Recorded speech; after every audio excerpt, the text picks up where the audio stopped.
As a conservative think tank president working in Washington, I'm not prone to unrealistic optimism. But like the Apostle Thomas, I can't deny what is plain to see. Reports of record numbers of conversions here and vocations there, pews filling, even in the United Kingdom, the ongoing self-discrediting of the secular, globalist, post-Christian elite around the world, a whip-smart Catholic convert sworn in as the Vice President of the United States, a new Holy Father installed in Rome, as Mr. De Silva observed, and an American named Leo XIV. How about a round of applause for that?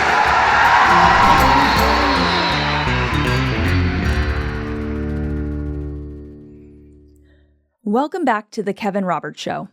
In this special episode, we take you to the green hills of Northfield, Massachusetts, where Dr. Kevin Roberts delivered the 2025 commencement address at Thomas Aquinas College. To a class forged in the fires of tradition and truth, Dr. Roberts offers a bold challenge: reject retreat, embrace mission, and carry the light of the gospel into every corner of the modern world. It's a message not just for graduates, but for anyone ready to fight for the permanent things. Enjoy. What an honor to be here, a true honor. And it's a real honor to be introduced by a friend of many years, someone who is a remarkable leader. Please join me in giving a warm, rousing round of applause for President Paul O'Reilly.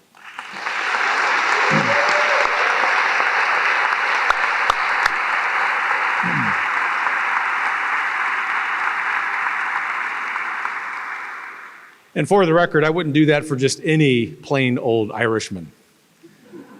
Paul O'Reilly is very special. I want to thank, too, faculty and staff of Thomas Aquinas College, New England.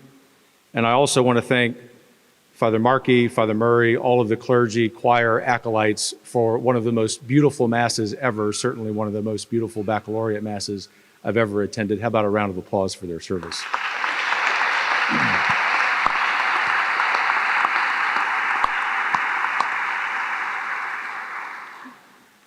To the class of 2025, as your brother in faith, who has led not just any sister institution, but you might say the sister institution of Thomas Aquinas College, I've long admired your noble institution. I've long admired the college's work, now on both coasts of the American Republic.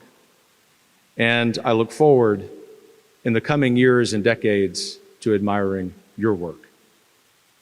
Thank you to the parents, grandparents, godparents, friends, all of you out in the audience who have made their success thus far possible. Let me be really blunt up front. What your generation does, what you choose to do, starting when you walk out of this building, will determine the course of the American Republic and the Catholic Church in this country and beyond. And I also want to be really blunt. I couldn't be more optimistic about the future of both. God bless you for what you've already done.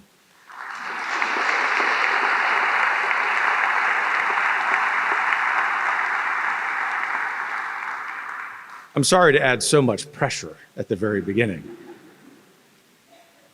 In a matter of minutes,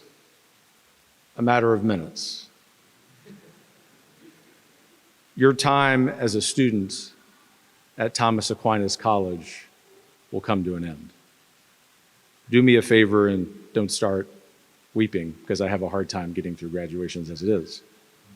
They are joyous occasions, and it's good to exhibit joyous tears.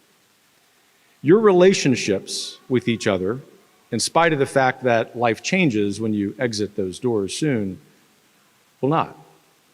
You're sitting with men and women who will be in your wedding party. You might even be sitting with your spouse. Maybe some of you know that, and I don't. I know how these colleges work, remember. When our daughter, for example, went off to the University of Dallas, from which she graduated last May, she made the joke as I was driving her up there that she was not going to the University of Dallas to find a husband. But lo and behold, she did. This is a good thing. The point is, and you get it, among your classmates or friends you'll treasure for the rest of your lives. The same goes for your former tutors, who are now your future friends, your future mentors, your future life coaches. As an old professor myself, I know how much it means to hear from my students. I hear from them every week. Even as I was walking in, I ran into a former student of many years ago. So stay in touch with them. Make that phone call. Even if it has to be an email or a text message, send it. Especially a few months from now, after your first summer of entry-level work has you suddenly discerning that you too are being called to be a professional academic. I say that as one. No one will give you more thoughtful, honest, or illusion-shattering advice. Take it. So thank you, not only for hosting me, which really is an honor, but most of all, for the heroic lives of work, witness, and service you're about to embark on. And since I am, in fact, an old history professor, let me say, what an incredible place to be embarking from. Northfield, Massachusetts is not just another beautiful, quaint, quiet New England town where visitors like me come to take a look at the fall foliage. Throughout its history, Northfield has been a colonial outpost, a garrison for civilization, and a stronghold for Christianity. In the 1670s, when this town was founded, it was one of the most remote settlements of the Massachusetts Bay Colony. During its first decades, it was abandoned and resettled multiple times because of violent conflicts with the French and American Indians. In April 1775, 250 years ago last month, dozens of men from Northfield, some of them younger even than you, responded to the Lexington Alarm, the call to arms after the first shots of the American Revolution rang out just 75 miles from here. And in the 1880s, as you know, Northfield once again found itself at the center of a different kind of revolution. Dwight L. Moody, one of the most influential evangelists of the 19th century and a central figure in America's Third Great Awakening, was born right here. For the past 4 years, you've all studied the best of what has been taught and said and thought on the grounds where Moody School, the Northfield Mount Hermon School, was founded. Today, I hope you remember his words, "Faith makes all things possible. Love makes all things easy." And in the coming years, I hope that you will put his missionary zeal and his home's pioneer spirit in service of Mother Church and work to evangelize the whole world for Jesus Christ. I remind you of this legacy because Northfield's history is your inheritance. Today, it is your turn to carry the flame of the West. And on this sometimes beautiful spring day, in the middle of Eastertide, during a year of Jubilee, right here in historic Northfield, Massachusetts, we stand at the dawn of what I believe will be an era of cultural resurrection for the Catholic Church in the United States, across the West, and around the world. As a conservative think tank president working in Washington, I'm not prone to unrealistic optimism. But like the Apostle Thomas, I can't deny what is plain to see.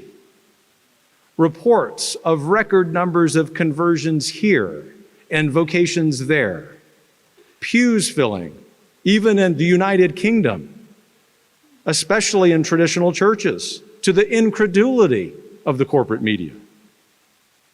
The ongoing self-discrediting of the secular, globalist, post-Christian elite around the world. A whip-smart Catholic convert sworn in as the Vice President of the United States. A new Holy Father installed in Rome, as Mr. De Silva observed, and an American named Leo XIV. How about a round of applause for that?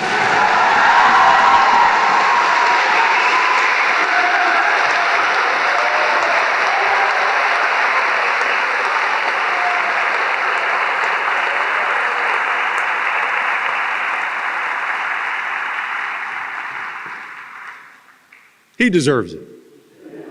You deserve it. But something is afoot in this great republic. 13 months and a few days from now, we'll celebrate the 250th anniversary of the birth of the greatest experiment in civil society in the history of the world. And you, my new friends, get to be at the center of resurrecting it, of revitalizing it, with all of these green shoots in almost every arena of public life. The world certainly remains fallen, as it has always been. But I'm here to tell you, there has never been a more exciting time to be a young Catholic in the United States than right now. And to keep in mind, you aren't just a young Catholic in the United States, you're armed with an education and formation from Thomas Aquinas College. So back to my earlier comment, I'm sorry for the pressure. God has given you an incredible opportunity, and I know that you're grateful for it. But remember that this school has certainly given you an excellent education, an excellent formation, and therefore the only question now is, what do you do with it? What do you do with it? The way I see it, there are only two ways to answer this question. And no, I'm not referring to the choice between married life and religious life. Very important decision, to be clear.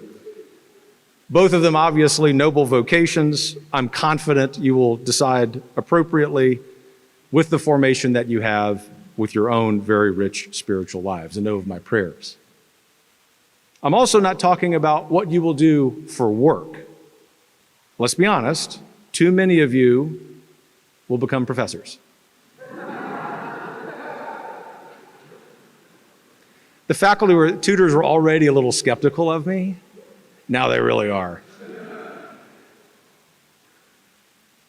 a lot of self-criticism in that comment too, remember. Others will go into business. The best of you might even come to work on an unknown presidential transition project at a little think tank in Washington, D.C. God willing, every single one of you will become a saint. The choice I'm talking about is one you'll have to make no matter where you go, whom you marry, what your vocation is, what you do for a living. It's a choice about how you will use your education and live out your faith. So what are the options? The first option, which far too many well-educated Catholics are choosing today, is to lock themselves in the ivory tower and wash their hands of the modern world. They argue that the modern world is full of temptations, and Lord knows it is. They see heresy and corruption around every corner, and heresy and corruption do run rampant. Remember, I work in Washington.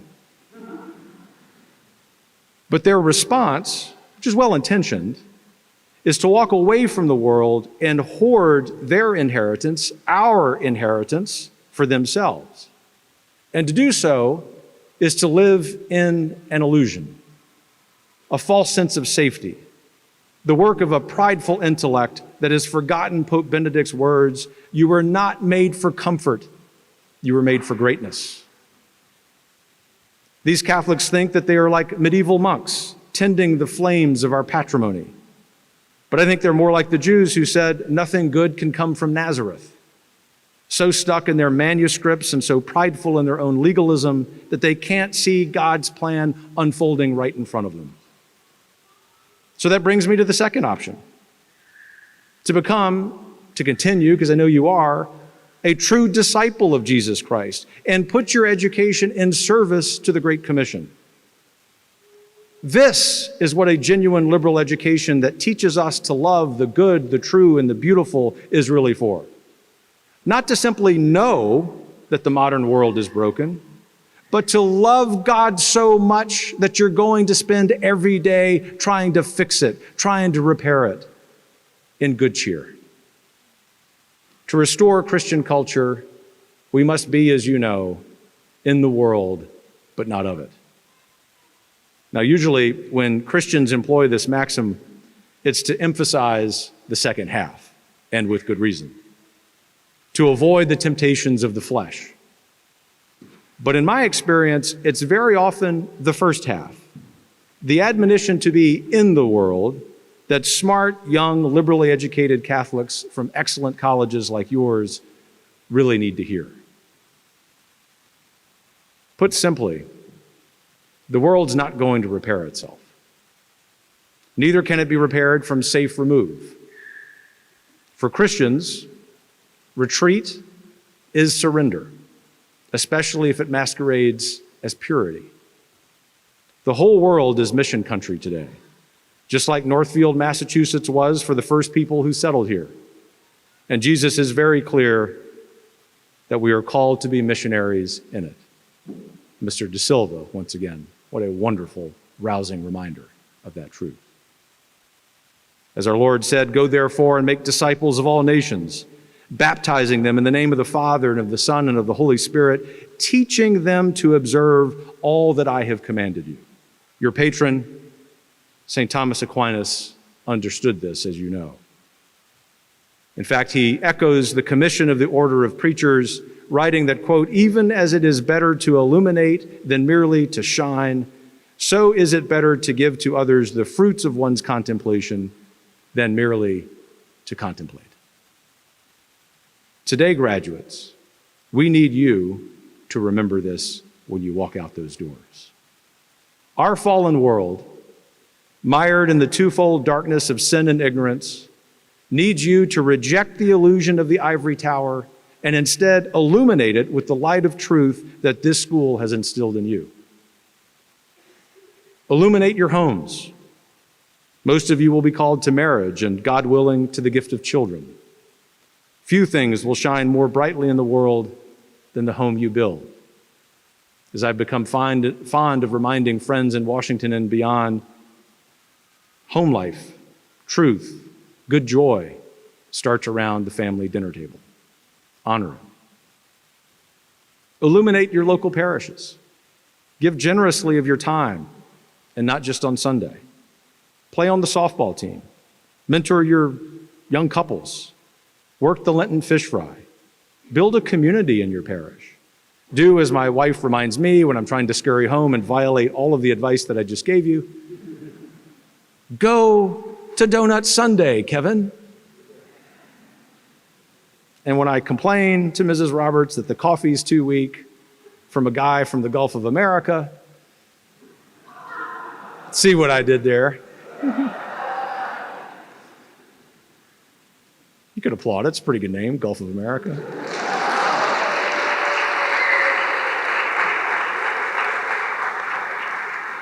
It's not a partisan endorsement. Congress has taken this action. But back to me and Donut Sunday. Get out of our shells. Some of us, believe it or not, are natural introverts. But our parishes, as you know, your families are witnesses of this, are, of course, where we go to be fed and hopefully experience beautiful liturgies like we did today. But they're also more than that. They are communities for us to live out the gospel commission. Illuminate your workplace. Here you have two missions. First, let the Holy Spirit shine through your work. Be honest, be humble, and especially attentive to those at the bottom. Lift them up. Second, pursue excellence. Be the best at what you do. Whatever you're doing, whether you're a teacher, a lawyer, a plumber, or yes, as your tutors personify, even excellent professors. Illuminate your country. Don't take for granted the freedom that America offers us.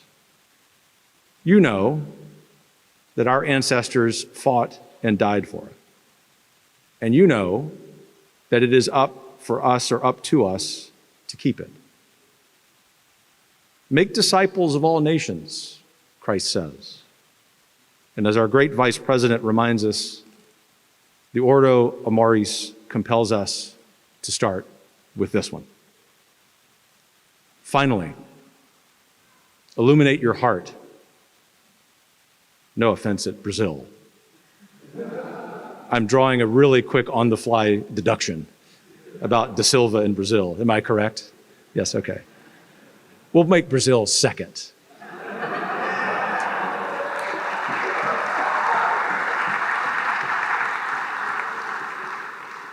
I know there are Canadians in the audience, so I won't make the 51st state joke. I won't. I don't believe in it. All kidding and ribbing aside, and thanks for letting me have a sense of humor. Thank you for having a sense of humor. That actually is part of evangelizing the world. We're Catholic. We believe in Catholic liberal education, and we're not angry about it. We're cheerful. You're cheerful. Don't mistake being right for being good. Christ's love for us makes fighting for him an adventure and a gift. Let us act like it. Celebrate each new dawn as another day that the Lord has made and another opportunity to serve the King of Kings.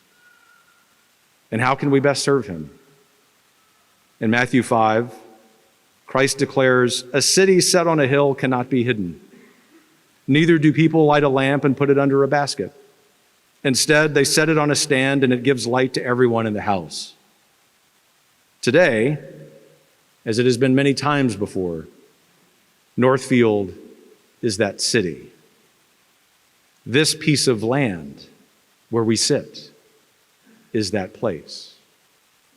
Thomas Aquinas College is that community, which means that you are that light. In the name of Christ and in the company of all the saints, go forth and drive out the darkness. God bless you. That was Dr. Kevin Roberts, challenging the next generation to bring light into a darkened world, not by escaping it, but by transforming it. If today's message inspired you, be sure to subscribe, share, and leave a review. And never forget, the fight for the soul of this nation begins with each of us, right where we are.